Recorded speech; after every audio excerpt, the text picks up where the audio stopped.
Tapi ingat, kau akan dibalas. Paling lambat awal tahun 2025 nanti. Yang tinggal beberapa tahun lagi loh.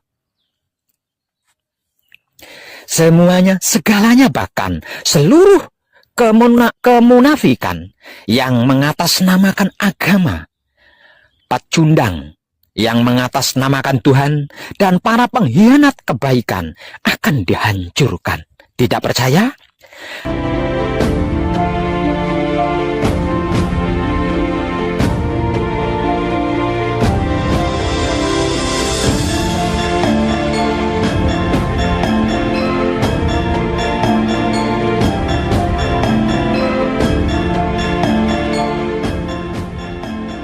Saudara-saudariku, khususnya para kadang kinasiku sekalian, percayalah, tidak ada yang bisa menghindari atau menolak, apalagi mengusir ego di pikiran atau otak, pamrih di hati atau batin, dan arogan di kelamin atau syahwat manusia yang sedang mencintai duniawi. Selain dengan penyerahan diri secara total kepada Dat Maha Suci Hidup yang menggetarkan jiwa raga, dan kesadaran rasa cinta kasih sayang hidup kepada yang membuat pikiran gelisah, hati yang merana, dan syahwat yang brutal. Percayalah, endingnya kesadaran universal atau kesadaran murni atau kesadaran tertinggi atau kesadaran hidup seorang putro kekudangane Romo itu bukan pada sabar atau tidaknya, dan bukan pada terampilnya menahan emosi atau tidaknya,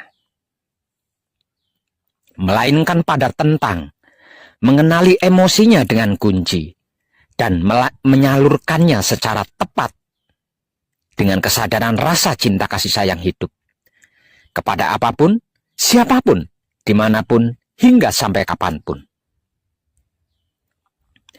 Dan inilah yang dimaksud dari menebar kesadaran rasa cinta kasih sayang Romo tanpa ego, pamrih, arogan. Sedangkan untuk menghubungkan kedirian putro dengan romonya adalah perjalanan yang tidak diketahui oleh banyak orang. Bahkan putro itu sendiri, bahwasanya ketika mata mistik laku spiritual putro terbuka, maka mata fisik manusia tertutup.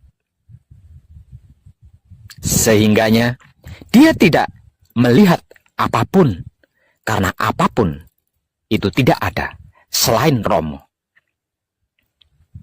Masih ingat ketika saya mematikan di saat panjenengan berhasil mencapai puncaknya laku manekung atau laku gembleng? Namun panjenengan tidak melihat Romo, bukan? Itu karena Romo ono ing telenge rah saniro. Para putra maksudnya. Ada pada kesadaran hidupmu. Jadi, untuk bisa melihat Romo, maka putra harus mijilake Romo. Jeneng sira ingsun mijilake, mula jeneng sira kudu bisa mijilake ingsun. Kadangku, putra kekudangane Romo, orang hebat, orang kuat, orang sakti, orang beriman, orang suci, orang tercerahkan maksudnya. Bukan mereka yang mampu melawan kemauan pikir di otaknya, kehendak batin di hatinya, keinginan syahwat pada kelaminnya. Atau bukan mereka yang bisa menahan kemauan pikir di otaknya, kehendak batin di hatinya, keinginan syahwat pada kelaminnya, dengan sabar atau kesabaran, bahkan dengan wahyu pancalaku sekalipun. Bukan. Sama sekali bukan. Putra kekudangane Rama, orang hebat, orang kuat, orang sakti, orang beriman, orang suci, orang tercerahkan maksudnya, adalah mereka yang bisa mampu mengenali, menguasai, dan mengendalikan kemauan pikir di otaknya, kehendak batin di hatinya, keinginan syahwat pada kelaminnya. Kemudian mampu bisa mengarahkan atau menyalurkannya secara tepat dengan kesadaran rasa cinta kasih sayang hidup kepada apapun, siapapun, dimanapun, hingga sampai kapanpun. Inilah arti maksud dari samu barang tumindak kinantenan sarwa mijil. Dan inilah bagian tertinggi dari seluruh lelaku bagaimanapun dan laku apapun istilahnya. Klimak akhirnya, klimak teguhnya, klimak rahayunya, klimak selamatnya, klimak bahagianya, klimak sempurnanya, dan klimak abadinya. Aku adalah kamu, kamu adalah aku. Namun aku bukan kamu, dan kamu bukan aku. Kalau kamu tidak bisa mijilake aku sebagaimana aku yang bisa mijilake kamu.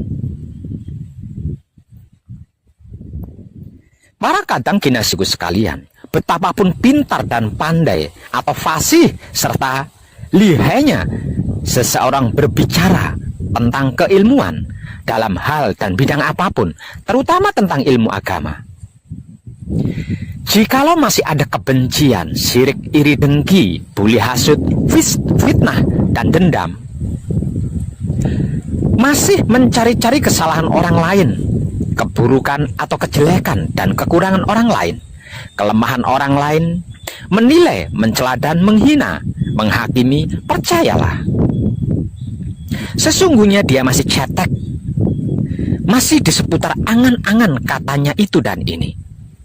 Belum benar-benar mengerti, belum benar-benar memahami apa dan bagaimana itu ilmu, dan apa serta bagaimana itu agama yang diyakini dan merasa sudah dimilikinya.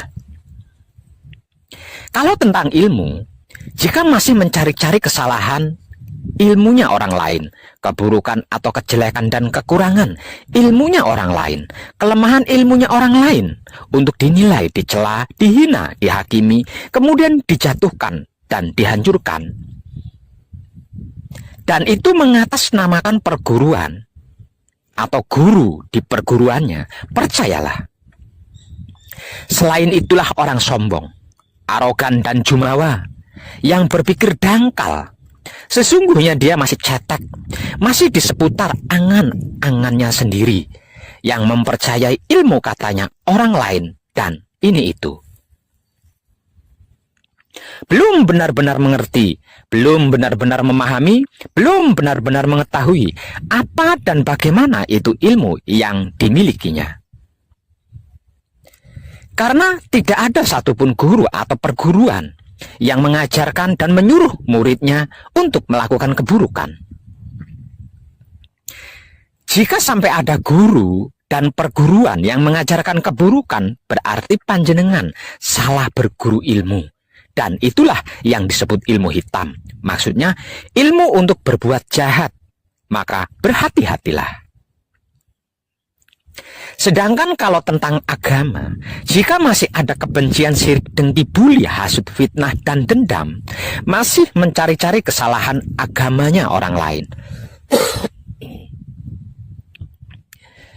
keburukan atau kejelekan dan kekurangan agamanya orang lain, kelemahan agamanya orang lain, untuk dinilai, dicela, dan dihina, dicaci maki, dihakimi, diajak berdebat, adu argumen, yang ujung-ujungnya menjadi pertengkaran dan perkelahian, bahkan perang, dan itu diatasnamakan agama dan Tuhan di dalam agamanya, percayalah,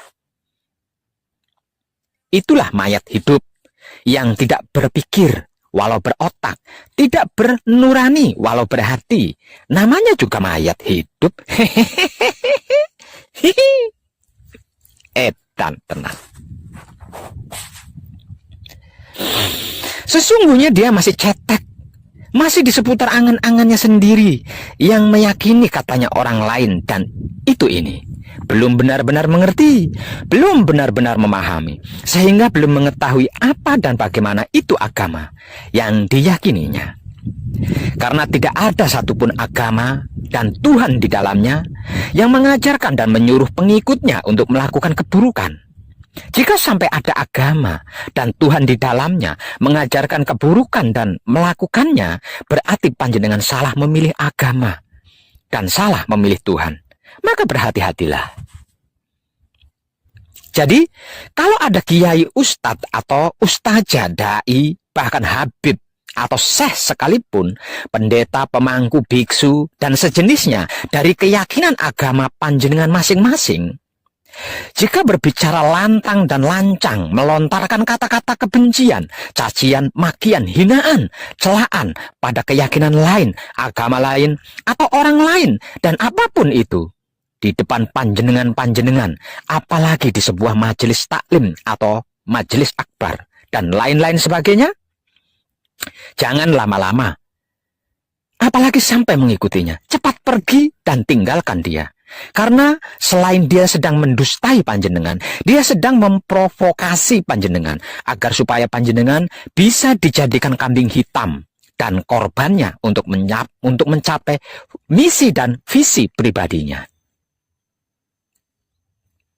Sekalipun dibungkus dalil dan ayat-ayat serta firman-firman dari kitab suci agama yang panjenengan anut, yakini kebencian tetaplah kebencian, keburukan tetaplah keburukan, karena dalam kitab suci apapun tidak ada dalil dan firman yang berayat berkebencian, sirik, iri, dengki, buli, hasut, fitnah, dan dendam, mencari-cari kesalahan agamanya orang lain, keburukan atau kejelekan dan kekurangan agamanya orang lain, kelemahan agamanya orang lain, itu sama sekali tidak ada. Saya yakin panjenengan cerdas dalam hal ini. Artinya, panjenengan bisa mengerti dan memahami mana kata-kata tulus dan baik, mana yang tidak.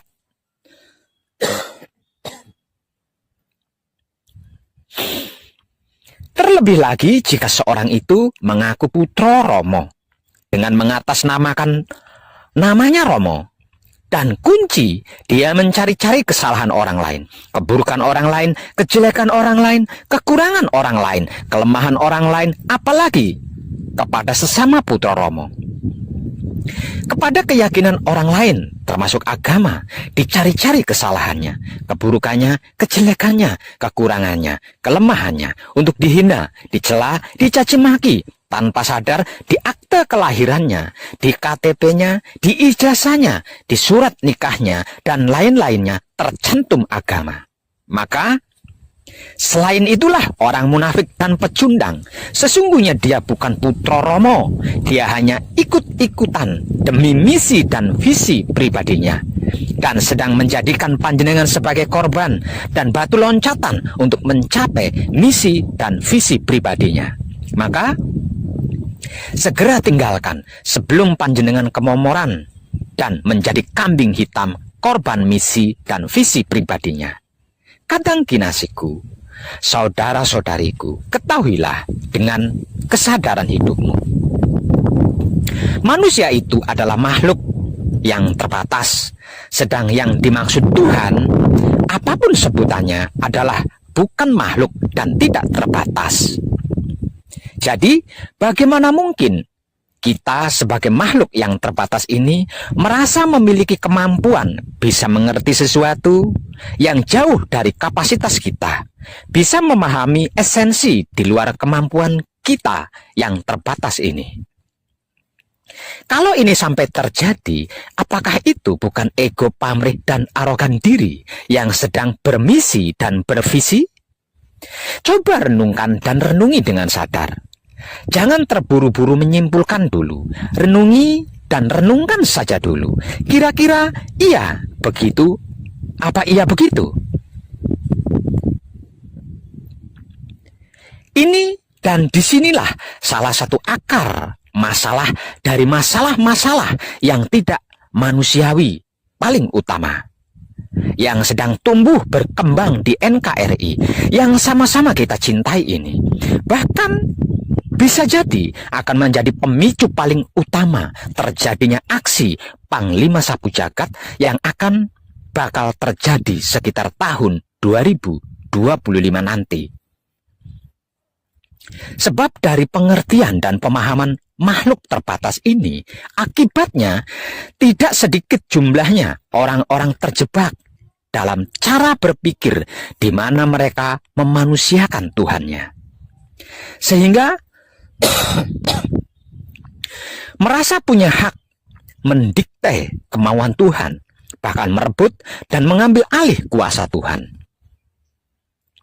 Konyolnya lagi, merasa mampu melindungi Tuhan dari berbagai macam ancaman dan menjaga harga diri Tuhan dari orang-orang yang menghina dan mengancam Tuhan.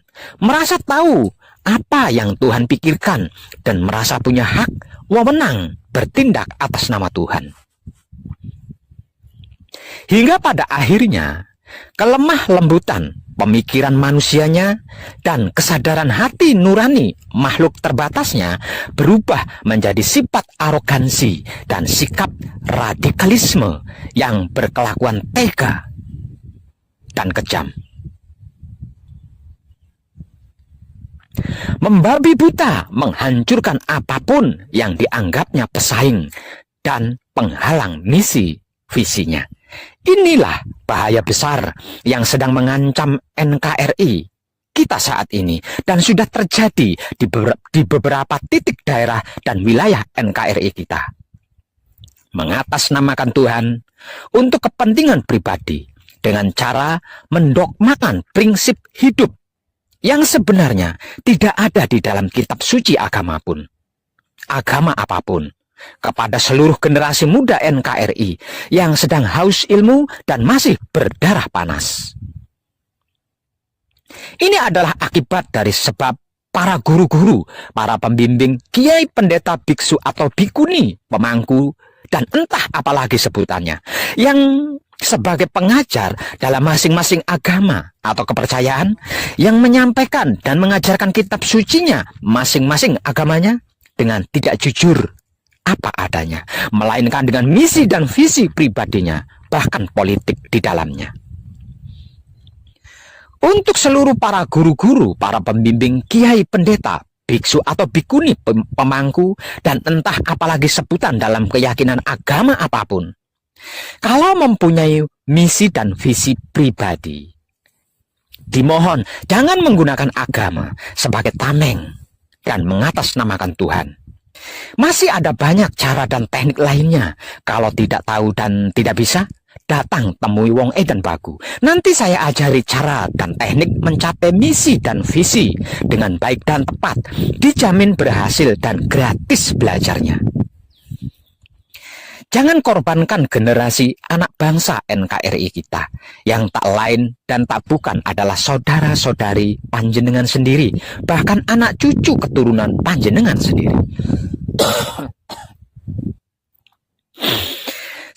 Sekali lagi, jangan memanfaatkan agama apalagi mengatasnamakan Tuhan untuk keinginan pribadimu.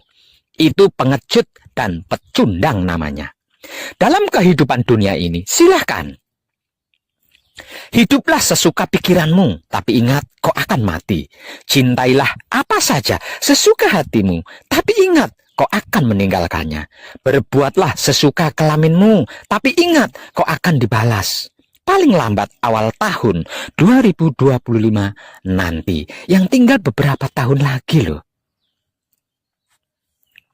Semuanya, segalanya, bahkan seluruh kemunafikan yang mengatasnamakan agama, pecundang yang mengatasnamakan Tuhan, dan para pengkhianat kebaikan akan dihancurkan. Tidak percaya? Awalannya ini sudah terjadi loh. Perhatikan saja di sekelilingmu. Bagaimana keadaan sikonnya orang-orang munafik yang mengatasnamakan agama, pecundang yang mengatasnamakan Tuhan, dan penyuka keburukan yang tidak berkemanusiaan.